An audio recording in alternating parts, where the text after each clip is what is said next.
Meghalaya honeymoon హత్య కేసులో big twist చోటు చేసుకుంది. సోనంకు రాజ్ కుష్వాకు మధ్య ఎఫ్ఐఆర్ లేదంటూ సోనం సోదరుడు గోవింద్ చెప్పుకొచ్చే ప్రయత్నం చేస్తున్నారు. సోనంకు రాజ్ రాఖీ కూడా కట్టాడంటున్నారు గోవింద్. ఇక కేవలం తమ కంపెనీలో రాజ్ ఉద్యోగి మాత్రమేనంటూ గోవింద్ చెప్పుకొచ్చే ప్రయత్నం చేస్తున్నాడు. ఇక రాజా రఘువంశ్ ఇంటికి వెళ్ళి మరి గోవింద్ ఈ వివరణ ఇచ్చే ప్రయత్నం చేశారు. రఘువంశ్ తల్లితో గోవింద్ మాట్లాడాడు. తమ చెల్లికి ఎవరితోనూ ఎలాంటి ఎఫ్ఐఆర్ లేదంటూ గోవింద్ క్లారిటీ ఇచ్చే ప్రయత్నం చేశాడు. ఒకవేళ తన చెల్లి తప్పు చేసి ఉంటే కనుక ఆమెను అక్కడే ఉరితీయండి గోవింద్ చెప్పే ప్రయత్నం చేశాడు. మొత్తం మీద తన చెల్లికి రాజ్ కుష్వాకు ఎలాంటి ఎఫ్ఐఆర్ లేదంటూ క్లారిటీ ఇచ్చే ప్రయత్నం చేసే పనిలో ఉన్నాడు గోవింద్. కానీ గోవింద్ సంబంధించినటువంటి ప్లైవుడ్ కంపెనీలోనే రాజ్ కుష్వా అకౌంటెంట్గా పనిచేసినట్టుగా తెలుస్తుంది. ఈ నేపథ్యంలోనే ఇరువురి మధ్య పరిచయం కాస్త రిలేషన్గా మారింది. మరోవైపు రఘువంశ్ కుటుంబానికి గోవింద్ క్షమాపణ చెప్తున్నాడు. ఇకపై మా చెల్లితో మాకు ఎలాంటి సంబంధం లేదంటూ ఆయన తెగేసి చెప్తున్నారు. 100% మా చెల్లె నిందితురాలు, మా చెల్లెపై న్యాయ పోరాటం కూడా చేస్తామంటూ రఘువంశ్ కుటుంబంతో వెల్లడించినట్టుగా తెలుస్తుంది. ఓవైపు రాజ్ కుష్వాతో ఎఫ్ఐఆర్ లేదంటూనే ఈ హత్యకు సంబంధించి పూర్తి స్థాయిలో చెల్లిని వ్యతిరేకిస్తున్నాడు. ఇక చెల్లికి మాకు సంబంధం లేదు, 100% ఆమె ఈ కేసులో నిందితురాలంటూ చెప్పే ప్రయత్నం చేశాడు. మా చెల్లిపై న్యాయ పోరాటం కూడా చేస్తానంటూ గోవింద్ చెప్పుకొచ్చే ప్రయత్నం చేస్తున్నాడు. మొత్తం మీద అనేక ట్విస్టులు చోటు చేసుకుంటున్నాయి. ఇక ఈ కేసు గత 3 రోజులుగా సంచలనం రేపుతుంది. ఎప్పుడైతే ఘాజీపూర్లో సోనం పట్టుబడిందో తర్వాత ఆమెని అక్కడి నుంచి బీహార్ తీసుకెళ్లారు. అక్కడి నుంచి బీహార్ నుంచి మరోవైపు అటు మేఘాలయ తరలించారు ఫ్లైట్లో. ఈ 4 నిందితులు కూడా మేఘాలయ తరలించారు. ఇక అక్కడి నుంచి సీన్ రీక్రియేట్ చేసే పనిలో భాగంగా ప్రస్తుతం పోలీసులు ఇవాళంతా కూడా ఆ సీన్ రీకన్స్ట్రక్షన్ చేస్తున్న పరిస్థితి కనబడుతోంది. అయితే గోవింద్ సోనం సోదరుడు గోవింద్ ఎవరైతే ఉన్నారో రఘువంశ్ ఇంటికి వెళ్ళినప్పుడు రఘువంశ్ తల్లి విలపిస్తుంది. తన కుమారుని అనవసరంగా అన్యాయం చేశారు, నమ్మించి కుమారుని మోసం చేసి చంపారంటూ ఆమె వేధిస్తున్న పరిస్థితి కనబడుతుంది. ఒక్కసారి ఆ దృశ్యాలు చూద్దాం.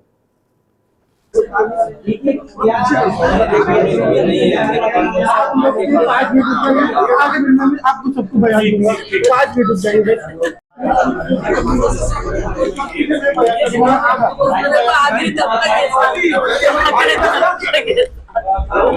उधर जाना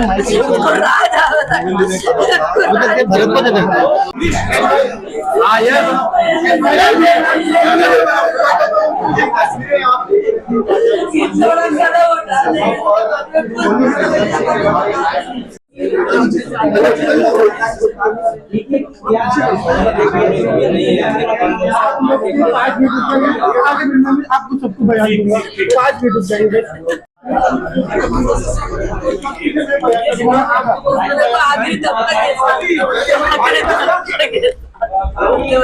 जाना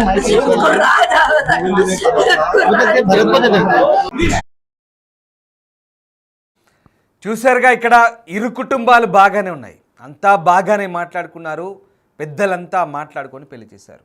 కానీ అనుకోని ఈ ఘటనతో ఒక్కసారిగా ఇప్పుడు అందరూ బాధపడుతున్న పరిస్థితి. సోనం చేసిన తప్పుకు ఇక్కడ 2 కుటుంబాలు, 2 కాదు 3 కుటుంబాలు బాధితులుగా మారాయి. ఇప్పుడు ఈ ఘటన ఇద్దరు తల్లుల మధ్య కూడా ఒక ఆవేదనగా మిగిలిపోయింది. అటు కుష్వా ఎవరైతే సోనం ప్రియుడు ఉన్నాడో అతని తల్లి కూడా మా కుమారుడికి ఏ తప్పు తెలియదంటూ ఆమె చెప్తుంది. మరోవైపు రఘువంశ్ ఎలాగో పోయాడు, పూర్తిగా రఘువంశ్ జీవితం నాశనమైంది, రఘువంశిని మోసం చేశారంటూ రఘువంశ్ తల్లి ఇక్కడ బాధపడుతుంది. మరోవైపు సోనం ఫ్యామిలీ రఘువంశ్ ఇంటికి వచ్చి వాళ్ళను ఓదార్చే ప్రయత్నం చేస్తుంది. ఆ దృశ్యాలు చూశారు కదా. గోవింద్ సోనం సోదరుడు వచ్చి చెల్లికి కుష్వాకి ఎలాంటి సంబంధం లేదు, కానీ మా చెల్లి తప్పు చేసింది, మా చెల్లిని మేము కూడా మా ఇంట్లోంచి ఇక కుటుంబ సభ్యురాలుగా భావించము, ఆమెపై న్యాయ పోరాటం చేస్తామంటూ ఇంటికి వచ్చి చెప్పే ప్రయత్నం చేశాడు. ఇందాక మీరు ఆ విజువల్స్ చూశారు, దృశ్యాలు చూశారు. ఇక్కడ ఈ 3 కుటుంబాలు కూడా ఒక యువతి చేసిన తప్పిదానికి ఇక్కడ 3 కుటుంబాలు పూర్తిగా ఇప్పుడు నరక యాతన అనుభవిస్తున్న పరిస్థితి కనబడుతుంది. కేవలం ఇది 3 కుటుంబాల ఇష్యూ మాత్రమే కాదు, ఇది 2 రాష్ట్రాలపై కూడా తీవ్ర ప్రభావం చూపింది. ఇటు మధ్యప్రదేశ్, అటు మేఘాలయ. ముఖ్యంగా మేఘాలయ రాష్ట్రం అయితే పూర్తి స్థాయిలో ఈ వ్యవహారంతో, ఈ నేరపూరిత చర్యతో, సోనం చేసిన ఈ తప్పిదంతో మేఘాలయ అంతా కూడా పర్యాటక రంగంపై తీవ్ర ప్రభావం చూపింది. ఇప్పుడు ఆ రాష్ట్రం తమ రాష్ట్రంలో జరిగినటువంటి ఈ తప్పిదాన్ని పూర్తిగా కడిగి పారేసి కంప్లీట్గా ఎలాంటి ఇబ్బంది లేదని చెప్పే ప్రయత్నం చేసుకుంటుంది. ఇప్పుడు దేశానికి అంతటికి కూడా తమ తప్పు లేదని రుజువు చేసుకునే పనిలో ఉంది. సో ఆ రకంగా ఇప్పుడు ఈ వ్యవహారం అంతా కూడా ఈ రకమైనటువంటి మలుపు తిరిగిన నేపథ్యంలో ఒక్కసారిగా ఇక తన చెల్లి గురించి గోవింద్ స్పందించాడు. తన చెల్లి తప్పు చేసిందని చెప్తున్నాడు. ఆమెను ఖచ్చితంగా శిక్షార్హురాలు అంటున్నాడు. తన చెల్లిపై తామే న్యాయపోరాటం చేస్తామంటున్నాడు. ఈ విషయంలో రఘువంశ్ కుటుంబానికి కూడా సహకరిస్తామంటున్నారు. గోవింద్ ఏం మాట్లాడదు ఒకసారి చూద్దాం. सोनम का पहले से कोई अफेयर था, आपको मालूम था ऐसा? नहीं, कोई अफेयर नहीं था। इन दोनों की राज कुशवाहा और सोनम रघुवंशी दोनों राखी एक दूसरे को बांधते थे और राज कुशवाहा मेरे यहाँ पे एम्प्लॉय था, काम करता था पिछले 2-3 साल से, बस इतना ही पता है। लेकिन पुलिस ने जो बोला है, गोविंद जी, पुलिस ने तो स्पष्ट कहा है कि सोनम बहुत ज्यादा संपर्क में थी राज के। वो संपर्क में होगी क्योंकि एजा एम्प्लॉय भी संपर्क में थी और बाद में मुझे इसका आइडिया नहीं है। उसका मुझे कोई आइडिया नहीं है क्योंकि मैं खुद 22 दिनों से मेघालय में बिना खाना खाए बिना कुछ करे मैं खुद ढूंढ रहा था और अभी भी मैं 96 घंटे से सफर कर रहा हूँ और डायरेक्टली यहाँ पे आया हूँ। ये बड़ी बात है कि आप खुद यहाँ पर आए हैं। सोनम से मिल लूं, उसके बाद मैं तय कर पाऊंगा। मेरे को यूपी पुलिस ने मिलने नहीं दिया सोनम से। रात को 10:30 बजे मेरी मुलाकात उनसे हुई है, वो भी 2 मिनट के लिए मुलाकात करी, उसमें भी 25 पुलिस वाले थे। मैं उनसे कोई आंसर क्वेश्चन नहीं कर पाया। इसका भैया अगर मुझे अनुभव होता तो मैं वहाँ तक पहुँचने ही नहीं देता चीजों को। मुझे अनुभव नहीं है हत्या का। भाई ने बोला है कि उसने शादी से पहले ये कहा था कि अगर मेरी शादी हुई तो इसका अंजाम बुरा होगा। ये आप ये किसकी माँ से, सोनम की माँ से? नहीं, ये चीजें गलत है। सोनम की माँ को अगर धमकी देते, सोनम की माँ को अगर बताते तो कोई भी माँ अपनी बेटी के लिए ये नहीं सोचती कि घर बर्बाद होता। शादी के लिए जो जल्दी करी गई है, वो जो भी पंडितों ने मुहूर्त निकलाया था, वो मुहूर्त सिर्फ उस दिन का लास्ट था 11 मई का। हमने 4 मुहूर्त निकलाए थे, 11 मई लास्ट था और उसके बाद में भैया आप समझिए, मैं आपको प्रॉपर आंसर देने आया हूं और आप मेरे को प्रॉपर आंसर नहीं देने दे रहे हो। आप और आगे एक्स्ट्रा चल रहे हो। तो अगर आपको जवाब चाहिए तो मेरे से व्यवस्थित जवाब पूछ लो और पूरा जवाब आप आपकी मनमानी कर लो। राज कब से आप क्या काम कर रहे हैं? 3 साल हो गए उसको काम करते करते। एक चीज और बताइए, राज के अलावा जो लोग और नाम आए हैं, रघुवंशी को आप जानते हैं? जानते थे? नहीं, मैं नहीं जानता था। वो राज के कांटेक्ट में थे। मेरे यहाँ राज कुशवाहा अकेला काम करता। రైట్, చూసారుగా ఇక్కడ సోనంకి అలాగే కుష్వాకి మధ్య రాఖీ రిలేషన్ మాత్రమే ఉన్నట్టుగా ఈయన చెప్తున్న మాటలు బట్టి తెలుస్తుంది. అంటే ఎవరైతే ఈ గోవింద్ ఉన్నాడో సోనం బ్రదర్, అతనికి అంత మాత్రమే తెలుసు, కానీ లోపల ఏం జరుగుతుందో అది మాత్రం తెలియదు. ఇది మాత్రం పక్క. ఆయన మాటలు బట్టి కేవలం వాళ్ళిద్దరి మధ్య ఒక రాఖీ సిస్టర్గానే సోనం కుష్వా గారితో ఉందంటూ చెప్తున్న పరిస్థితి. కానీ అంతకు మించి కేవలం పైకి ప్రపంచానికి రాఖీ సిస్టర్గా మాత్రం పరిచయం. ఒకసారి ఆ పక్కన ఫోటో చూడండి. ఇటు భర్తతో ఉన్న ఫోటో, ఇటు కుష్వా గారితో ఉన్న ఫోటో. కుష్వా అలాగే సోనం ఇద్దరు కూడా దిగిన ఫోటో అది. ఇప్పుడు తాజాగా వచ్చింది ఫోటో అది, ఎక్స్క్లూజివ్గా మనం చూస్తున్నాం బిగ్ టీవీ స్క్రీన్పై. కుష్వా సోనం చూడండి ఎంత సరదాగా నవ్వుకుంటూ బాయ్ ఫ్రెండ్ గర్ల్ ఫ్రెండ్ లాగా ఎంత సరదాగా కనపడుతున్నారో చూడండి. పెళ్ళికి ముందు ఇది ఈ ఫోటో చక్కగా వాణి చేసుకుని అయిపోయేది కదా ఇంట్లో ఒప్పించి. అనవసరంగా రఘువంశం చేసుకొని రఘువంశ జీవితాన్ని నాశనం చేసింది. Age factor, age is a number అంటారు కదా, పెద్ద తేడా ఏమి ఉండకపోవచ్చు. ఎందుకంటే ఎంతోమంది సెలబ్రిటీలు కూడా వయసు రీత్యా తేడా ఉన్నా చేసుకున్నారు. పోనీ అలాగైనా ఒప్పించి చేసుకుంటే బాగుండేదేమో. అట్లీస్ట్ ఆ కుష్వా గారిని పెళ్లి చేసుకున్న సంతోషంగా ఉండేదేమో. ఇప్పుడు ఇన్ని కుటుంబాలు దుఃఖసాగరంలో మునిగే కాదు, ఇన్ని కుటుంబాల ఏడుపు తగిలేది కాదు సోనంకి. కనీసం అలాగైనా సంతోషంగా హ్యాపీగానే ఉండేది. కానీ తప్పు చేసింది. సోనం చేసిన తప్పే ఇప్పుడు సోనం రాసిన ఏదైతే ఇది ఉందో, ఈ స్టోరీ ఉందో, పూర్తిగా ఇప్పుడు ఇన్ని కుటుంబాలను ఇబ్బంది పెడుతున్న పరిస్థితి. పూర్తిగా సోనం చేసిన వ్యవహారం ఇప్పుడు దేశవ్యాప్తంగా చర్చనీయాంశంగా మారిన పరిస్థితి. ఎస్, నిజంగా ఇక్కడ ఇంకొక ట్విస్ట్ ఏంటంటే కుష్వా చెల్లెలు కూడా అదే చెప్తుంది. అసలు దీది అంటూ పిలిచేవాడు, కానీ ఆ దీది కాస్త బేబీ ఎలా అయింది మరి? దీది అంటూ, అంటే బయట ప్రపంచానికి వీడు దీది అంటున్నాడు, అది ఒక రాఖీ సిస్టర్ లాగా చెలామణింది. కానీ ఇప్పుడు పోలీసుల విచారణలో మొత్తం ఒప్పుకుంది కంప్లీట్గా తానే హత్య చేసినట్టుగా పోలీసుల విచారణలో చాలా క్లియర్గా చెప్పింది. తానే దగ్గరుండి మరి హత్య చేయించినట్టుగా కూడా చెప్తున్న పరిస్థితి కనబడుతుంది. ఒకటే ఇక్కడ చాలా క్లియర్గా తెలుస్తోంది, అందరి ముందు కూడా ఒప్పుకున్న పరిస్థితి. సోనం అలాగే మిగతా 4 నిందితులు కూడా పోలీసుల విచారణలో తామే అంతా కలిసి ఈ మర్డర్ ప్లాన్లో ఇన్వాల్వ్ అయినట్టుగా చెప్తున్నారు. సుపారీ తీసుకున్నారు వికాస్, ఆకాష్, ఆనంద్ కుర్మి, ఈ ముగ్గురికి ఇందోర్లో ఉన్న ఈ కుష్వాగాడు వీళ్ళంతా తోడయ్యారు. సో రకంగా అంతా బాగానే ఉందనుకున్నారు. కానీ పెళ్ళికి ముందు ఇటు అన్న ఏదో అక్క తమ్ముడి సంబంధం అనుకున్నారు, ఇద్దరి మధ్య కుష్వా ఇది మధ్య, అంటే ఇది పెద్దగా ఎక్స్పోజ్ అవ్వలేదు, బయటికి తెలియలేదు. పెళ్ళికి ముందు చాలా వీళ్ళిద్దరి మధ్య రిలేషన్ నడుస్తుంది, డీప్ రిలేషన్, అది డీప్ చాలా లోతైన బంధం అది. కానీ ఇలాంటిది ఏం కాదనుకున్నారు. 2 ఏళ్ళుగా కుష్వా వీళ్ళింట్లో పనిచేస్తున్నాడు, అంటే ఇంట్లో అంటే వాళ్ళ సోదరుడు గోవింద్ సంబంధించినటువంటి ఒక ప్లైవుడ్ దాంట్లో షాప్లో పనిచేస్తున్నాడు, అకౌంటెంట్ గాను లేదా ఇతర గుమస్తాగా పనిచేస్తున్నాడు అనుకుందాం. సో ఆ రకంగా పనిచేస్తున్నాడు. కానీ ఏదో తరచూ వస్తూ పోతుండేది, కుష్వాతో బాగా మాట్లాడుతుండేది, ఏదో చెల్లె తమ్ముడు అక్క టైప్లో ఆ రిలేషన్ బయటి ప్రపంచానికి తెలిసేలా మెయింటైన్ చేస్తారు. కానీ వాళ్ళు మెయింటైన్ చేసిన బంధం వేరు. చెప్తున్నాం కదా, అది తప్పు. ఆ తప్పిదమే ఇప్పుడు ఇంత దాకా తీసుకొచ్చింది. అది 1 నెల ముందే తల్లికి చెప్పిందంట, కానీ తల్లి దాన్ని కప్పిపుచ్చింది, దాన్ని దాచిపెట్టి తర్వాత ఇక్కడ పెళ్లి చేసుకుంది. ఇక భర్తకు మరణ శాసనం రాసింది. ఎస్, ఇది సోనం రాసిన మరణ శాసనం. ఏ రకంగా ఎంతటి ఉన్మాద చర్య ఇది, ఎంతటి దుర్మార్గం, ఎంతటి క్రూరత్వం, అసలు మాటలు చాలవు. అక్కడికి తీసుకెళ్ళి మరి ఆమె చేసిన హత్యకు సంబంధించిన సీన్ రీకన్స్ట్రక్ట్ చేసినప్పుడు పోలీసులు కూడా ఆమె చెప్పిన అంశాలను బట్టి నివ్వెరపోయారు.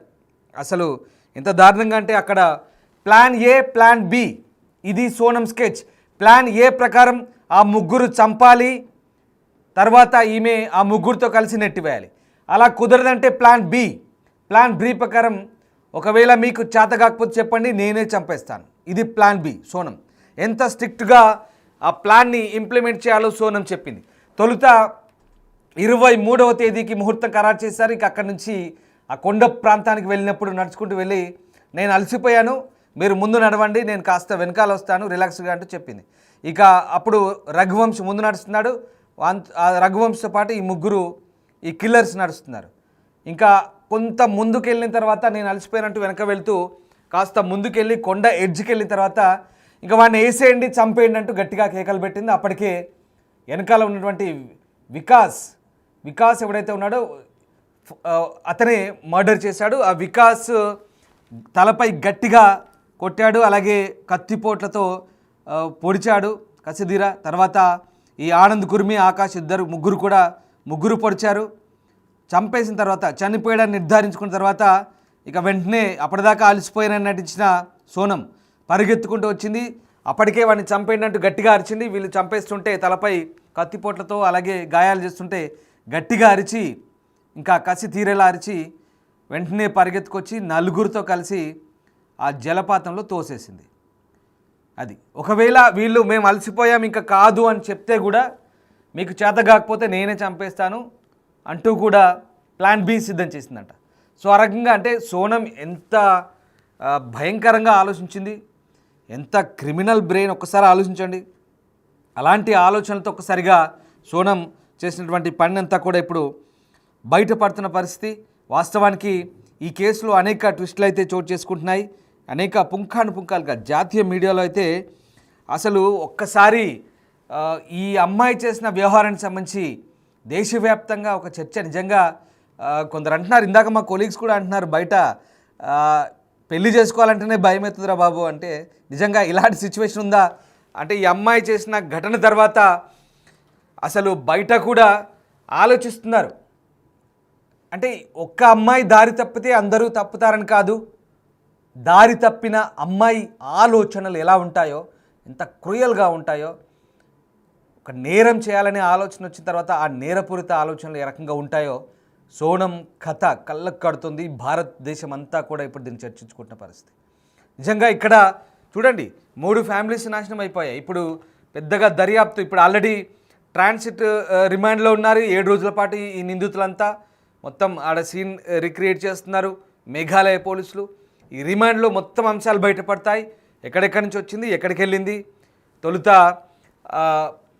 శోభనం చేసుకుందామంటే వాయిదా వేసి వచ్చింది. శోభనం కాదు, శోభనం కంటే ముందు కామాక్షి అమ్మవారి దేవాలయాన్ని వెళ్దాం, సెంటిమెంట్ ప్రకారం మంచిది, దాని తర్వాత ఇద్దరం కలుద్దాం అని చెప్పారు.